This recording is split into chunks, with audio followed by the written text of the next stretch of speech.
Welcome to I news. Telangana police శాఖలో భారీ మార్పులకు రంగం సిద్ధమైంది. రాష్ట్రానికి కాబోయే కొత్త డీజీపీగా సీనియర్ ఐపీఎస్ అధికారి సివి ఆనంద్ పేరు దాదాపు ఖరారైనట్లు తెలుస్తోంది. ప్రస్తుత డీజీపీ శ్రీధర్ రెడ్డి ఈ నెలాఖరున పదవీ విరమణ చేయనుండటంతో ముఖ్యమంత్రి రేవంత్ రెడ్డి కీలక అధికారుల బదిలీలపై కసరత్తు పూర్తి చేశారు. కేవలం వారం రోజుల వ్యవధిలోని ఈ కొత్త నియామకాలపై స్పష్టత రానుంది.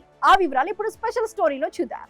తెలంగాణ పోలీస్ యంత్రాంగంలో సమూల మార్పులకు సమయం ఆసన్నమైంది.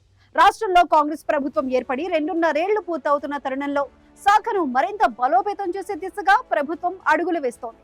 ప్రస్తుత డీజీపీ శ్రీధర్ రెడ్డి పదవీ కాలం ఈ నెలాఖరుతో ముగియనుండటంతో తదుపరి వారసుడు ఎవరనే ఉత్కంఠకు తెరపడుతోంది. అత్యంత విశ్వసనీయ సమాచారం ప్రకారం సమర్థుడైన అధికారిగా పేరున్న సివి ఆనంద్ పేరు డీజీపీ రేసులో అందరికంటే ముందు వరుసలో ఉంది.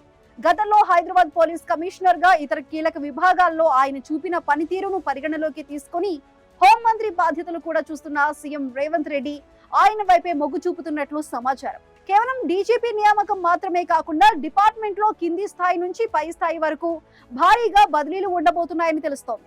ఇప్పటికే అధికారుల పనితీరును విశ్లేషించిన ప్రభుత్వం కీలక విభాగాలైన ఇంటెలిజెన్స్, లా అండ్ ఆర్డర్, ముఖ్యమైన కమిషనరేట్లకు కొత్త అధికారులను నియమించే అవకాశం ఉంది. సమర్థత, పారదర్శకతకు పెద్దపీట వేస్తూ రేవంత్ రెడ్డి ఈ మార్పులు చేర్పులు చేస్తున్నట్లు తెలుస్తోంది. గత కొంతకాలంగా వివిధ కీలక బాధ్యతల్లో ఉన్న అధికారులు, సీనియర్ ఐపీఎస్ ల స్థాన చలనాలపై ఇప్పటికే ఒక అంచనా సిద్ధమైంది. అయితే ఇవన్నీ ప్రస్తుతం సోషల్ మీడియాలో, రాజకీయ వర్గాల్లో వినిపిస్తున్న అత్యంత విశ్వసనీయమైన అంచనాలు మాత్రమే. అధికారిక ఉత్తర్వులు వెలువడే వరకు ఇవి కేవలం ఊహాగానాలే అని చెప్పాలి. చివరి నిమిషంలో సమీకరణాలు మారే అవకాశం ఉన్నందున ప్రభుత్వం నుంచి జీవో జారీ అయ్యే వరకు వేచి చూడాల్సిందే. ఒకవేళ సివి ఆనంద్ డీజీపీగా బాధ్యతలు చేపడితే రాష్ట్రంలో శాంతి భద్రతల నిర్వహణలో ప్రభుత్వం తన మార్క్ చూపించే అవకాశం ఉందని విశ్లేషకులు భావిస్తున్నారు.